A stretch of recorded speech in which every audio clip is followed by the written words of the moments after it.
नमस्कार दोस्तों, नील युग स्टडी चैनल में आप सब दोस्तों का हार्दिक स्वागत है। आज हम इस वीडियो में देखने वाले हैं CBSE class 12 Hindi core NCERT solution. जो आपके सामने टेक्स्ट बुक रखी गई है उसका नाम है आरोह और पार्ट नंबर 8 है जिसका नाम है कवितावली। क्या नाम है? कवितावली। और उसको किसने लिखा है? तो तुलसीदास ने लिखा है। किसने लिखा? तुलसीदास ने। तो दोस्तों, इसी काव्य में जो आपके सामने अभ्यास और स्वाध्याय के सारे प्रश्न रखे हैं उनका हम इसी वीडियो में संपूर्ण सॉल्यूशन देखने वाले हैं। तो इस वीडियो को जरूर देखना। स्टार्ट करते हैं वीडियो की। देखिए, सवाल नंबर 1 आपके सामने है। देखिए क्या है। कवितावली में अद्भुत छंदों के आधार पर स्पष्ट करें कि तुलसीदास को अपने युग की आर्थिक विषमता की अच्छी समझ है। तो दोस्तों, उनका आंसर आपके सामने है। कवितावली में वर्णित छंदों से यह ज्ञात होता है कि तुलसीदास को अपने युग में व्याप्त आर्थिक विषमताओं का भली भांति ज्ञान था। उन्होंने समकालीन समाज का सजीव एवं यथार्थपरक चित्रण किया है जो आज भी सत्य प्रतीत होता है। उन्होंने लिखा है कि उनके समय में लोग बेरोजगारी एवं भुखमरी की समस्या से परेशान थे। मजदूर, किसान, नौकर, भिखारी आदि सभी दुखी थे। गरीबी के कारण लोग अपनी संतान तक को बेचने के लिए तैयार थे। सभी और विशेषता का वातावरण था। अब देखिए सवाल नंबर 2। देखिए क्या है। पेट की आग का शमन ईश्वर राम भक्ति का मेघ ही कर सकता है। तुलसीदास का यह काव्य सत्य क्या इस समय का भी युग सत्य है? तर्कसंगत उत्तर दीजिए। तो दोस्तों, उनका आंसर है आपके सामने है। तुलसी ने कहा है कि पेट की आग का शमन ईश्वर राम भक्ति रूपी मेघ ही कर सकता है। मनुष्य का जन्म, कर्म, कर्मफल सब ईश्वर के अधीन है। निष्ठा और पुरुषार्थ से मनुष्य के पेट की आग का शमन तभी हो सकता है जब ईश्वर कृपा को अर्थात फल प्राप्ति के लिए दोनों में संतुलन होना आवश्यक है। पेट की आग बुझाने के लिए की गई मेहनत के साथ साथ ईश्वर कृपा का होना बेहद जरूरी है। अब देखिए सवाल नंबर 3। देखिए क्या है। तुलसी ने यह कहने की जरूरत क्यों समझी? द्युत कहो, अवधूत कहो, रजपुतु कहो, जोल्हा कहो कऊ, काहू की बेटी सौ बेटा न ब्याजब, काहू की जाति बिगाड़ न सौ, ई सवैया में काहू के बेटा सौ बेटी न ब्याह कहते तो सामाजिक अर्थ में क्या परिवर्तन आता? तो देखिए दोस्तों, उनका आंसर है तुलसी इस सवैये में यदि अपनी बेटी की शादी की बात करते तो सामाजिक संदर्भ में अंतर आ जाता, क्योंकि विवाह के बाद बेटी को अपनी जाति छोड़कर अपनी पति की जाति अपनानी पड़ती है। दूसरे, यदि तुलसी अपनी बेटी की शादी न करने का निर्णय लेते तो इसे भी समाज में गलत समझा जाता। और तीसरे, यदि किसी अन्य जाति में अपनी बेटी का विवाह संपन्न करवा देते तो इससे भी समाज में एक प्रकार का जातिगत या सामाजिक संघर्ष बढ़ने की संभावना पैदा हो जाती। इसलिए अब देखिए सवाल नंबर 4। द्युत कहो वाले छंद में ऊपर से सरल व निरीह दिखलाई पड़ने वाली तुलसी की भीतरी असलियत एक स्वाभिमानी भक्त हृदय की है। इससे आप कहाँ तक सहमत हैं? तो उनका आंसर आपके सामने है। हम इस बात से सहमत है कि तुलसी स्वाभिमानी भक्त हृदय व्यक्ति है, क्योंकि द्युत कहो वाले छंद में भक्ति की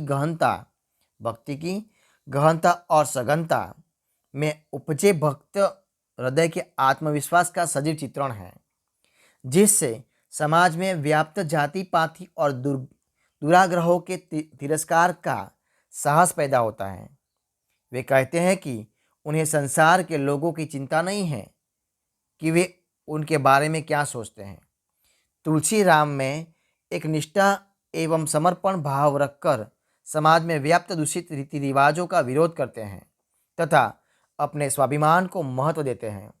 अब देखिए सवाल आगे 5.1 व्याख्या करें।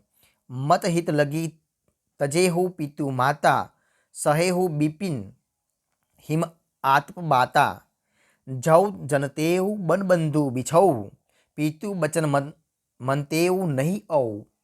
तो उनका आंसर आपके सामने देखिए क्या है।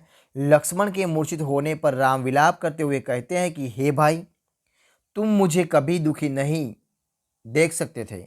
तुम्हारा स्वभाव सदा से ही मेरे लिए कोमल था। मेरे हित के लिए तुमने माता पिता को भी छोड़ दिया और वन में झाड़ा, गर्मी और हवा सब कुछ सहन किया, किंतु वह प्रेम अब कहाँ है? मेरे व्याकुलतापूर्ण वचन सुनकर तुम उठते क्यों नहीं? यदि मुझ यदि मुझे ज्ञात होता कि वन में मैं अपने भाई से बिछड़ जाऊंगा, मैं पिता के वचनों, जिसका मानना मेरे लिए परम कर्तव्य था, यानी कि वचनों को कभी न मानता और न ही तुम्हें अपने साथ लेकर वन में आता। ठीक है, अब देखिए सवा नंबर आगे 5.2 व्याख्या करना है किसका? तो जथा पंख बीनु खग अति दिना, मणि बीनु फनी करीबर कर हिना, असमब जीवन बंधु बीनु तो ही, जौ जड़ दैव बिजावई बिजावई मोही। तो उनका आंसर दोस्तों आपके सामने रखा है। क्या रखा है? मूर्छित लक्ष्मण को गोद में लेकर विलाप कर रहे श्री राम कहते हैं कि तुम्हारे बिना मेरी दशा ऐसी हो गई है जैसे पंखों के बिना पक्षी, मणि के बिना सर्प और शुंड के बिना श्रेष्ठ हाथी की स्थिति अत्यंत दयनीय हो जाती है। वैसे ही तुम्हारे बिना यदि कहीं जड़ दैव न मुझे जीवित रखा तो मेरा जीवन भी ऐसा ही दयनीय हो जाएगा। ठीक है, अब देखिए सवाल नंबर 5.3 व्याख्या कीजिए। क्या है व्याख्या में? तो मांगे कई खैबो, मसित को सोइबो, लब लैबो को एकु न दैब को दो। तो उनका आंसर क्या है? तुलसीदास को समाज के उलाहनों तानों से कोई फर्क नहीं पड़ता कि समाज उनके बारे में क्या सोचता है। वे किसी पर आश्रित नहीं हैं। वे श्री राम का नाम लेकर दिन बिताते हैं, मांग कर खाते हैं और मस्जिद में सो जाते हैं। उन्हें किसी से कुछ भी लेना देना नहीं है। अब देखिए सवाल नंबर 4 है, 4 है। ऊंचे नीचे करम, धर्म अधर्म करी, पेट ही को पचत बेचत बेटा बेट की। देखिए उनका आंसर क्या है, आपके सामने है। मैं व्याप्त आर्थिक क्या बोल रहे हैं? वो बोल रहे हैं मैं व्याप्त आर्थिक विषमताओं का वर्णन करते हुए कहा है कि पेट भरने की समस्या मजदूर, किसान, नौकर, भिखारी आदि सभी परेशान थे। अपनी भूख मिटाने के लिए सभी अनैतिक, अधार्मिक कार्य कर रहे हैं। अपने पेट की भूख मिटाने के लिए लोग अपनी संतान तक को बेच दे रहे हैं। पेट भरने के लिए मनुष्य कोई भी पाप कर सकता है। सबके मूल में मात्र यही कारण है कि सभी सिर्फ अपनी ही चिंता करते हैं। अब देखिए सवाल नंबर 6। देखिए क्या है? भातृशोक में हुई राम की दशा को कवि ने प्रभु की नर लीला की अपेक्षा सच्ची मानवीय अनुभूति के रूप में रचा है। क्या आप इससे सहमत हैं? तर्कपूर्ण उत्तर दीजिए। तो दोस्तों उनका आंसर आपके सामने रखा है। देखिए क्या रखा है, उत्तर आपके सामने रखते हुए वो कहते हैं कि हाँ, हम इससे सहमत है कि क्योंकि लक्ष्मण के वियोग में विलाप करते राम निसंदेह मानवीय भावनाओं को दर्शा रहे हैं। वे कहते हैं कि यदि मुझे ज्ञात होता कि वन में मैं अपने भाई से बिछड़ जाऊंगा, मैं पिता का वचन यानी कि जिसका मानना मेरे लिए परम कर्तव्य था, वचन का भी न मानता और न तुम्हें साथ लेकर आता। ये बातें उनके सामान्य मानव के असहनीय दुख, व्यवहार और प्रलाप को दर्शाती है।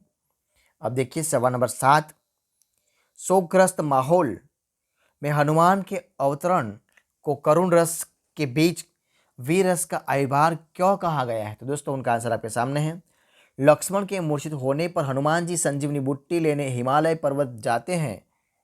उन्हें आने में विलंब हो जाने पर सभी बहुत चिंतित व दुखी होते हैं। उसी समय हनुमान संजीवनी बूटी के साथ पूरा पर्वत लेकर आ जाते हैं। तब मानो करुण रस के बीच वीर रस का संचार हो जाता है, अर्थात लक्ष्मण की मूर्छा से दुखी निराश लोगों के मन में उत्साह का संचार हो जाता है। अब देखिए सवाल नंबर 8। देखिए क्या है, आपके सामने है। जहयु अवध कवन मुँह लाई, नारी हेतु प्रिय भाई गवाही, बरु अपजस सहते जग माही, नारी हानि विशेष क्षति नाही। भाई के शोक में डूबे राम के इस प्रलाप वचन में स्त्री के प्रति कैसा सामाजिक दृष्टिकोण संभवित है? तो दोस्तों उनका आंसर आपके सामने रखा है। भाई के शोक में डूबे राम ने कहा कि स्त्री के लिए प्यारे भाई को खोकर मैं कौन सा मुंह लेकर अवध वापस जाऊंगा। मैं जगत में बदनामी भले ही सह सकता हूँ, क्योंकि स्त्री ही हानि से इस हानि को देखते, इस हानि से कोई विशेष क्षति नहीं थी। स्त्री का विकल्प हो सकता है पर भाई का नहीं। उस समय का समाज पुरुष प्रधान था। नारी को समाज में समानता का अधिकार नहीं था। अब देखिए सवाल नंबर 9। देखिए क्या है। कालिदास के रघुवंश महाकाव्य में पत्नी इंदुमती की मृत्यु शोक पर अज तथा निराला की सरोज स्मृति में पुत्री सरोज की मृत्यु शोक पर पिता के करुण उद्गार निकले हैं। उनके मातृशोक में डूबे राम के इस विलाप की तुलना करें। दोस्तों उनका आंसर आपके सामने है। निराला की सरोज स्मृति में पुत्री की मृत्यु शोक तथा भातृ शोक में डूबे राम के इस विलाप की तुलना करें तो श्री राम का शोक कम प्रतीत होता है, क्योंकि निराला की बेटी की मृत्यु हो चुकी थी, जबकि लक्ष्मण अभी केवल मूर्छित ही थे। अभी भी उनके जीवित होने की संभावना बची हुई थी।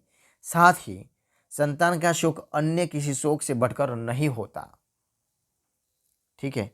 अब देखिए सवाल नंबर 10।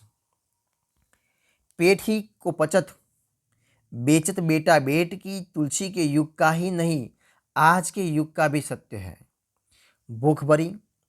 भूखमरी में किसानों की आत्महत्या और संतानों खासकर बेटियों को भी बेच डालने की हृदय विदारक घटनाएं हमारे देश में घटती रही हैं। वर्तमान परिस्थितियों और तुलसी के युग की तुलना करें तो उनका आंसर दोस्तों आपके सामने है। तुलसीदास के समय में बेरोजगारी के कारण अपनी भूख मिटाने के लिए सभी अनैतिक कार्य कर रहे थे। अपने पेट की भूख मिटाने के लिए लोग अपनी संतान तक को बेच रहे थे। वे कहते हैं कि पेट भरने के लिए मनुष्य कोई भी पाप कर सकता है। वर्तमान समय में बेरोजगारी और गरीबी के कारण समाज में अनैतिकता, अराजकता बढ़ती जा रही है। आज भी कई लोग अपने बच्चों को थोड़े से पैसों के लिए बेच देते हैं। अब देखिए सवाल नंबर 11। यहाँ कवि तुलसी के का दोहा, चपई, सोरठा, कवित, सवैया ये 5 छंद प्रयुक्त है। इसी प्रकार तुलसी साहित्य में और छंद तथा काव्य रूप आए हैं। ऐसे छंदों व काव्य रूपों की सूची बनाइए। ठीक है। तो दोस्तों देखिए उत्तर है तुलसी साहित्य में निम्नलिखित छंदों व काव्य रूपों की भी प्रयोग हुआ है। देखिए छंद बरेवे, छप्पय, हरे गीतिका। तो काव्य रूप प्रबंध काव्य, रामचरितमानस महाकाव्य, मुक्तक काव्य, विनय पत्रिका, गेय पद शैली, गीतावली, कृष्ण गीतावली। ठीक है। तो दोस्तों इस तरह हम इस वीडियो में अभ्यास और स्वाध्याय के जो सारे प्रश्न दिए हैं उनका सॉल्यूशन करते हुए इस वीडियो को हम इधर ख़त्म करते हैं। तो अगर आपको इस वीडियो पसंद आया हो, अच्छा लगा हो, यूज़फुल लगा हो तो इस वीडियो को लाइक कीजिए, कमेंट कर दीजिए, आपके दोस्तों में शेयर कर दीजिए और लास्ट में आपने इस चैनल को यानी कि नील युग स्टडी चैनल को सब्सक्राइब नहीं किया है तो उनको सब्सक्राइब कर लीजिए और बगल में जो बेल आइकन दिया है उनको भी आपको प्रेस करना है, क्योंकि जब भी कोई नया वीडियो इसी चैनल में अपलोड हो तो सबसे पहले आपको मिल सके और आप इसी वीडियो का लाभ उठा सके। तो दोस्तों इसी वीडियो को फर्स्ट से अंत तक देखने के लिए आप सब दोस्तों का मैं बहुत बहुत धन्यवाद करता हूँ।